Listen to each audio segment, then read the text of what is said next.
Welcome to the stage, Karin Ha. Thank you, thank you. Yeah, let's see if I have that magic wand. But yes, so I will be talking about federated computational governance with systems thinking. But that's a mouthful, so I call it the invisible governance instead. And yes, I'm Karin, and I'm head of data at Adapteo. And we make these modular buildings that you can see, and we rent them out to schools that renovate the schools, and then the kids can go somewhere in the meantime. And a little bit of, I mean, I've been in data for, I don't know, like 20 years. It's a long time. But my journey into data mesh, it sort of came a couple of years ago when I took a role as a data governance lead in a large enterprise that had a data mesh initiative. And then it sort of fell onto our team to figure out, okay, so how do you do data governance in data mesh? Yeah, so that's sort of what I will present here is sort of what we came up with. But if we take a step back, like, what's the point of data governance? Why are we even talking about data governance? Because I feel there are lots of different definitions when we talk about data governance. And I would say that there are two major reasons why we do data governance.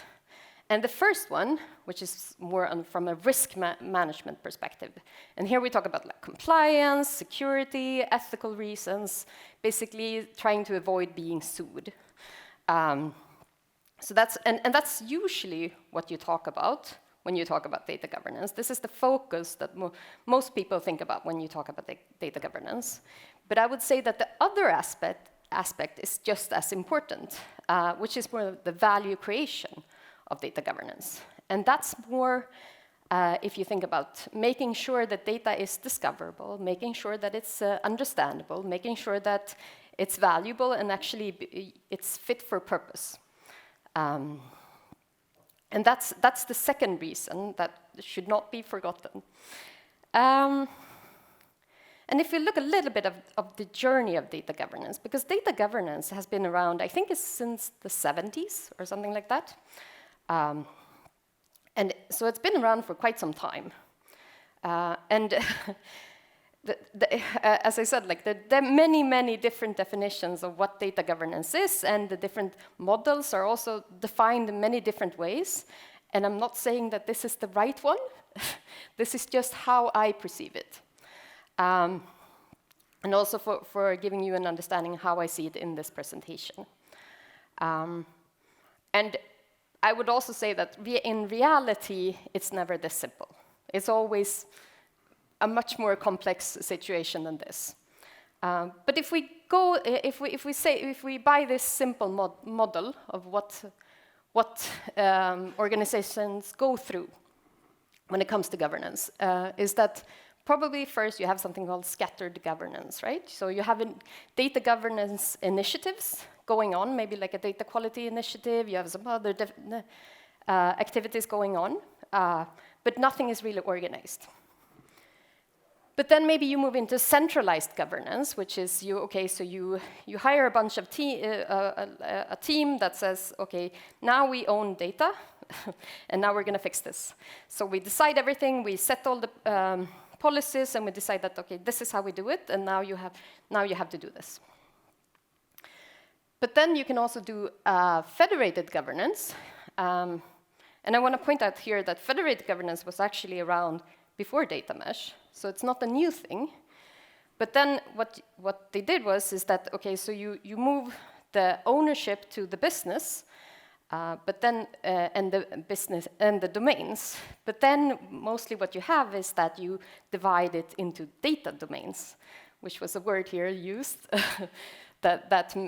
where you divide the domains more into according to the data. But then if you move up to federated computational governance, which is pretty much the same as federated, but of course you divide the domains more accordingly to the business domains. And then all the decisions that are made. Oh yeah, I forgot to tell you that. Like what you also do here is that you decide the global policies together, right? You sit down and you say that, okay, we all adhere to these global policies. And the difference between these two, is that those global policies are also automated. So they're automated through the platform. So it goes something like this. You have your different domains. You sit down and say, okay, this is a decision, and the platform will automate it. And what's important here is, I think, and I can't stress this enough, is that you only regulate just enough to make sure your data mesh works. So it's really a balance. What do you need to put as a central policy, and what can actually be decentralized? And if we sort of like go through, let's imagine that these people now, they've taken this decision that all PII data, it needs to be encrypted, and the right to be forgotten needs to be implemented everywhere. Okay, so how do we do this? How do we automate it through the platform? So how I see it is that you follow this process, which is first you classify it, then you map it to the policies, and then you use the right components from the platform, and then you monitor and check for updates. And I will walk you through this. So if you take that example, is that, okay, all PII data needs to be encrypted, and it also needs to implement the right to be forgotten. First, you first need to know, do I have PII data? What constitutes as PII data? So you need a classification framework. You need something that says that, okay, this is PII data, this is not PII data. So then you set the classification framework, and then the data owner or someone from the data product team classifies the data product and adds it to the data contract. The second step is that you also need to map it, saying that, okay, so now I know I have PII data, okay, what policies do I need to adhere to? So I need to adhere to the right to be forgotten, and I need to adhere to the encryption policy. Great, the data product owner can read it and understand it, and then they put it in the data contract. But what you also need to do is this part. So the platform developers, they turn these policies into code, right? And they turn it into components, which was what we heard in the other talk, so I'm so super happy that we see it the same way. But they turn it into these components that the data product owner then can just go to the platform and sort of pick up.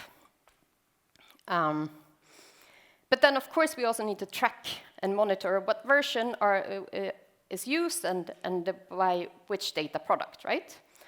And then we need to alert if we have a new version coming out, saying that, okay, please update. And then the data product owner uses that new version. And then you sort of end up with this sort of map here, saying that, okay, so you have all these data products, they have been classified with PII, and you can see if they have updated or not. And we will get back to this map, but before that, I just want to sort of walk you through this, or sort of tell you how this process can be used for other cases as well, because this is really a standard process of how you can implement governance. That, for example, if you take another example, saying that you have sales data, and your sales data can only be accessed, I mean, you can only see the sales data from your region that you're from. And then, of course, you first need to classify your data. How do you know if you have sales data or not? So you need some sort of framework that tells you this is sales data, and then you map it to the policies. And then again, you go to the platform saying that, okay, I need this component, please give it to me, and then you monitor and check for updates. But it's also true for AI governance, because when you talk about, like, for example, the AI Act, which is,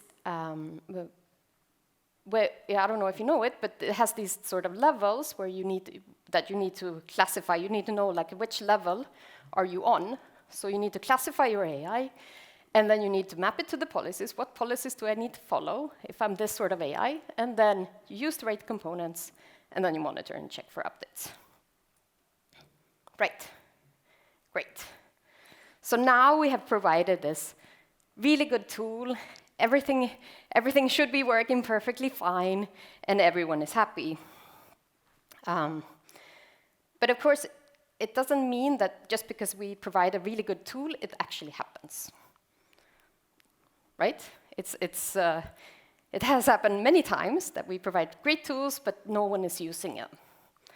And you can see the problem statement here is that as a security manager, I'm concerned about that the data products don't update to the latest security versions. And usually what happens here is that you have a governance team or you have a security team telling these people, okay, you need to update, you need to update, you need to update. And that's sort of annoying, both for the governance team and for the people being annoyed. And here's what I think, where we should sort of try to see this problem a little bit different than we normally do. Because, and what we can leverage here is something called systems thinking. And I know some of you know what it is, and if you don't know, I really recommend checking it out. Because for me, it was really like an eye-opener, what you can do with it. And I will also explain what it is a bit and how you can use it. But so, because my objective with this is like, if you only have one data product, of course it works. You just give them the feedback that you need to update. But if you have hundreds of data products with hundreds of different versions and hundreds of different, it's really complicated. How are you going to do this? And like, so can we define this sort of or system where it works without the interference of governance team and security teams? So, and this is one solution to it, which is you want to incentivize the right action and introduce these sort of feedback loops into the system. So what you first want to do, you want to incentivize the data sharing. You want to make sure that the data products care about sharing data. They want to have as many consumers as possible. But then what you also do is that you make the data product owners responsible not only for being secure yourself, but making sure that they read from secure data sources. And then what you do is that you also send out alerts to the data product owners, but also to the consumers. And then since they are responsible for reading from secure data sources, they will probably go and tell the data product owner, you need to update. And then the governance team doesn't have to do that. And you can, of course, also down-prioritize that data product in the discoverability tool, and maybe even down-prioritize the consuming ones, right? Because it's reading from non-secure data sources. So this is sort of like using that feedback loops and you put them into the system instead of being outside and sort of monitoring it and being the police for that. So if we take another example, one that was also being discussed in the other talk before me. And so as a business user, I don't understand the data since it's described with poor metadata and not connected to a business glossary or semantic layer. This is also something that I've seen several times, actually. So, and of course, I mean, it's great if we can measure this and put an AI on top of this to sort of see how big the problem is. But again, right, we don't want to be the annoying person telling people that you need to update, you need to update, you need to connect it to a semantic layer. So how do we make that happen? So another way of doing this is that, again, you incentivize the data sharing by measuring the number of consumers. But then what you also can implement is that you start measuring customer feedback, the consuming feedback. And then you make that public to everyone in the discoverability tool. And since the data product, they care about how many consumers they have, and they get really bad reviews, they will probably fix this. They will probably connect it to the semantic layer. But this also sort of, when it comes to, when you do this, it's not for sure that, okay, so you implement that you can give feedback, but do they actually do that, right? That's not always the case, right? So how can you incentivize people giving feedback? So then maybe you need to do this as well. So here you can do it in different ways, but one way could be that in the marketplace or in where you have the users, you can sort of like give them a star for every feedback that they give. Of course, there are many different ways of doing it, but that's sort of like, but maybe you need to incentivize that as well. And that's, and with this process, and if we start implementing these sort of feedbacks, your system will sort of like change. Because what could also happen when you implement these feedback loops is that if we take, for example, data quality, which is a hot topic, right? What will happen here is that if a data product has bad data quality, they will probably get a bad review. And then that review will probably trickle down through the system until it gets to the source, to the person that can actually fix it. And since that person is also incentivized, they are also incentivized by the data sharing, you make sure that they should care about this, then they hopefully fix it. And then it trickles up to the data product, and then voila, the data quality goes better in the best cases. Okay. So this is sort of like, and you never really know what will happen when you implement these feedback loops, because the system is way too complex to sort of foresee all dependencies that you have.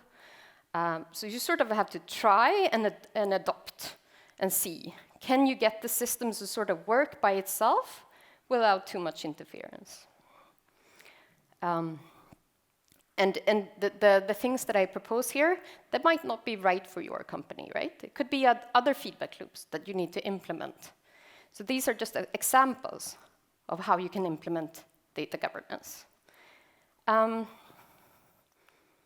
Right. So to summarize, my takeaways for this, I would say that make sure to only set centralized policies when necessary. Try to minimize them, to not make it over complicated. And then use systems thinking to find alternative solutions. And then I really encourage all of us to use technology to create those right feedback loops. What can we do with technology to create it, to change the whole system? That's it. Thank you. Thank you, Karin. Thank you. Are there a few questions? We still have about 4 minutes for that.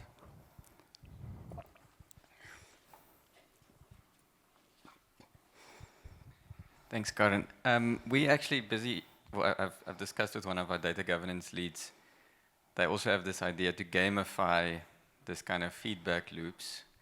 And I would say up until that point, I was still very much focused on how do we monetarily incentivize people to build reusable data products. So I'm just wanting to know your opinion about how do we, or what would you think is the balance between how do we incentivize not just specifically reusable data products, because people think about their own use case, but how do we make it, shift left and get people to really build quality reusable data products, even if it doesn't benefit them in the short term?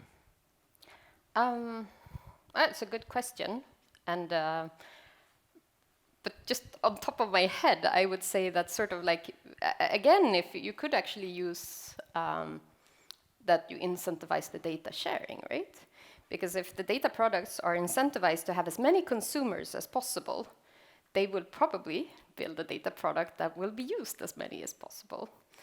But you should watch out also, because if you incentivize this, people tend to build bigger and bigger and bigger data products, right?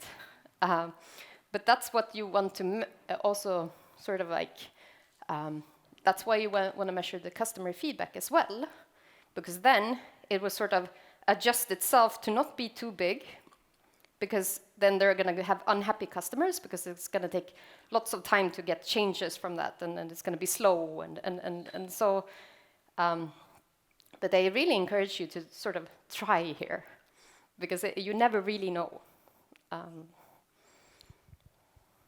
there another question?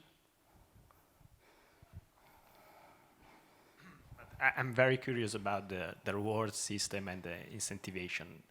What is incentivation? It's money, promotion, more budget, because at the end of the day, when the game became hard, everybody looks at these kind of things in the workspace. No, it's not a badge on the portal that you have a very nice, good data product. No, but I have an MBO at the end of the year.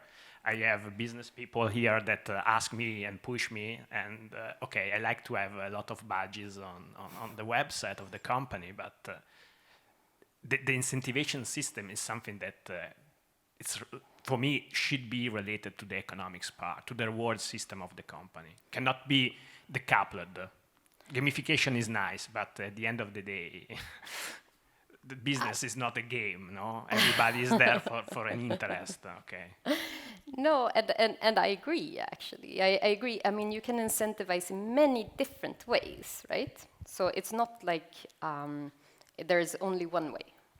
So maybe you incentivize, since this is so critical that you want to incentivize people, the data products to really care about how many consumers. Maybe put financial bonuses on that measurement. That could be one way. If it doesn't work, but then you try, right? And then you try something else, and then you sort of add another feedback loop and another feedback loop.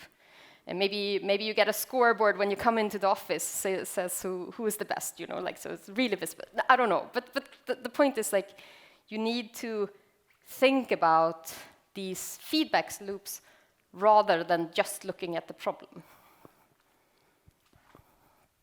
Okay, thank you, Karin, for the interesting talk. We're going to start. Yeah.